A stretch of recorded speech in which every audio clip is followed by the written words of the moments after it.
Morning students, so we continue chapter 4 carbon and its compounds. अब हम hydrocarbons की बात करेंगे। हाइड्रोकार्बन्स मैंने समझाया था, जो कंपाउंड्स हाइड्रोजन और कार्बन से बने उसे हाइड्रोकार्बन्स कहते हैं। अब उसमें आते हैं एल्केन, एल्कीन और एल्काइन। अब एल्केन वो होते हैं जो सैचुरेटेड होते हैं पर जिसमें सिंगल बॉन्ड होता है कार्बन कार्बन के बीच। एल्कीन वो होते हैं जो अनसैचुरेटेड होते हैं पर जिसमें डबल बॉन्ड होता है, वन और मोर डबल बॉन्ड होता है, तो उसे कहते हैं एल्कीन। और एल्काइन वो होते हैं जो अनसैचुरेटेड होते हैं पर जिसमें वन और मोर ट्रिपल बॉन्ड होता है, तो उसे कहते हैं अल्काइन। अब हम इसे एग्जांपल के साथ समझेंगे। तो हमें पता कैसे चलेगा कि ये एल्केन है, एल्कीन है और अल्काइन है? बहुत सारे डिफरेंसेस है। पर स्टार्टिंग के लिए उसका सफिक्स यानी नाम के आगे की साइड एन होगा। एल्केन होगा तो उसके नाम के आगे की साइड यानी सफिक्स, अगर यहाँ पे होता तो उसे प्रीफिक्स कहते हैं, बाद में इसीलिए उसे सफिक्स कहते हैं, वो होता है एन। एल्कीन में सफिक्स होता है इन और एल्काइन में सफिक्स होता है आइन। अब इसका एक जनरल मॉलिक्यूलर फॉर्मूला है। तो एल्केन का क्या है? एल्केन का है CnH2n+2।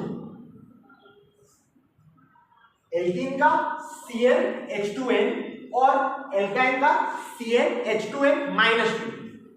अब हम पहले एल्कीन का एग्जांपल लेते हैं। तो एग्जांपल के लिए हमने इथेन लिया है। अब मैं यहाँ पे नंबर्स पुट करता जाऊंगा जिससे कि हमें मिल जाएगा उसका जो है।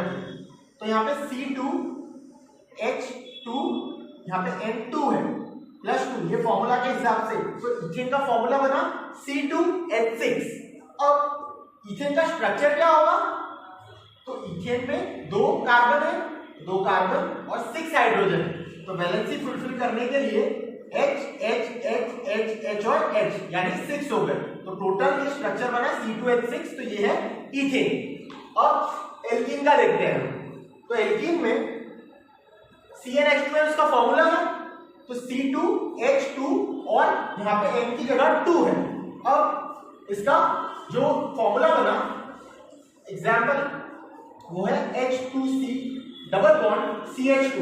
मैंने CH2 डबल बॉन्ड CH2 इसीलिए नहीं लिखा क्योंकि बॉन्ड कार्बन के बीच है, तो हमें लिखना ऐसे है H2C डबल बॉन्ड CH2। अब ये है इथीन, ये इथेन क्या? ये इथीन है। ये करके हमें मिला C2H4। अब हम इसका अरेंजमेंट कैसे करेंगे? इसका स्ट्रक्चर क्या होगा? तो वो होगा C डबल बॉन्ड C, इन दोनों के बीच डबल बॉन्ड है, और अरेंजमेंट होगा H H H और H। तो ये था स्ट्रक्चर इथीन का। अब हम देखते हैं अल्काइन। अल्काइन में हमने ये देख लिया कि इसका सफिक्स है आइन, इसका फॉर्मूला है CnH2n-2। अब हमने सेम चीज यहां अप्लाई की, C2H2 यहां पे 2 ब्रैकेट में -2। तो इसका जो फॉर्मूला बना वो है HC ट्रिपल बॉन्ड CH। यानी हमने क्या कहा था? ये अनसैचुरेटेड होता है जिसमें वन और मोर ट्रिपल बॉन्ड्स होता है। तो यहाँ पे बना ट्रिपल बॉन्ड CH। यहाँ पे वापस मैं वही समझाऊंगा कि CH ट्रिपल बॉन्ड CH मैंने इसीलिए नहीं लिखा क्योंकि बॉन्ड कार्बन कार्बन के बीच है, तो ट्रिपल बॉन्ड हुआ। अब ये जो बना उसे कहते हैं इथाइन, C2H2, इसका फॉर्मूला होगा। और ये स्ट्रक्चर कैसा है? स्ट्रक्चर तो C और C के बीच में ट्रिपल बॉन्ड है और C के साथ H और यहाँ पे H, C2 और H2। तो ये था अल्केन, अल्कीन और alkyne.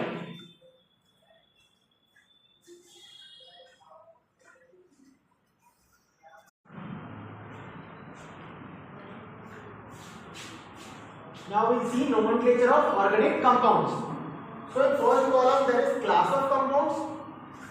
Second is what we learned earlier, prefix and suffix, and the last one is example. So in this first is haloalkane. अब haloalkane का मतलब क्या होता है? What is the meaning of haloalkane? It means the hydrogen is replaced by a halogen. अब halogen यानी halogen में आता है क्लोरीन, ब्रोमीन, फ्लोरीन, आयोडीन, ये सब आता है। तो अब haloalkane है। अब इसमें प्रीफिक्स, प्रीफिक्स यानी पहले क्लोरो या bromo etcetera, chloro bromo etcetera. Example में हमने क्या लिया है? नॉर्मल C C C ये, और यहाँ पे ये हैलोजन। हेलोजन क्या है ना, ये हेलोजन Cl क्लोरीन। तो HHH वैलेंसी कंप्लीट करने के लिए 3 यहाँ पे 3 यहाँ पे यहाँ पे, तो ये हुआ क्लोरोप्रोपेन। क्लोरोप्रोपेन। सिमिलरली यहाँ पे भी सेम CCC, ये वैलेंसी कंप्लीट करने के लिए 3 ये H और यहाँ पे ब्रोमीन, तो ये हुआ ब्रोमोप्रोपेन। अब दूसरा फंक्शनल ग्रुप लेते हैं, ये हो गया। अब नेक्स्ट है अल्कोहल। अल्कोहल में सफिक्स आता है ऑल, OL, ये तो CCC कार्बन कार्बन कार्बन, यहाँ पे हाइड्रोजन हाइड्रोजन हाइड्रोजन आ गया है, और ये OH, ये फंक्शनल ग्रुप अल्कोहल का OH होता है।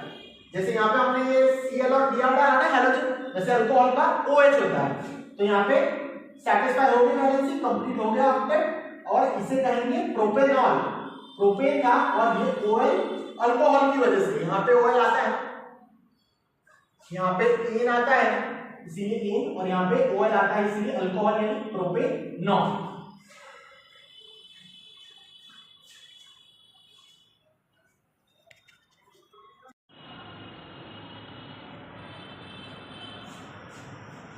So we are done with alcohol and halogen.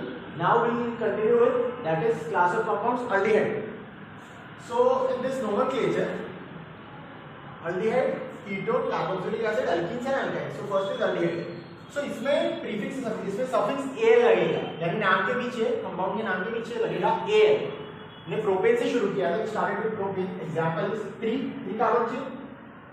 सो हमने यहाँ पे रख दिया, यहाँ पे हमने एक्सक्लूड लिया क्योंकि यहाँ पे डबल बॉन्ड से O का हुआ है, O का बॉन्डिंग हुआ है जो, तो इसीलिए इसका नाम है, ये जो कंपाउंड बना ये कंप्लीट हो गया, इसका वैलेंसी फुलफिल हो गया, the octet is complete and the name is propane plus Al। So it is propanol, not nol, not OL, it is A, propanol. Then it is ketone. Ketone में suffix लगेगा ON। तो similarly same carbon chain, 3 carbon chain, यहाँ पे O और propanone, ON, propanone, valency satisfied. फिर आता है carboxylic acid, suffix is oic, oic acid. तो similarly 3 carbon chain, double bond, OH, propanoic acid, valency is fulfilled, octet complete हो गया। इसका नाम है propane plus oic, propanoic acid.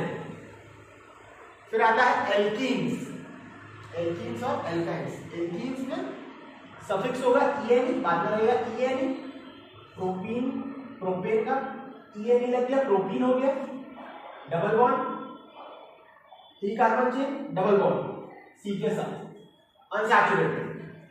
कल पढ़ा था ना हमने अनसैचुरेटेड, ये अल्काइन्स।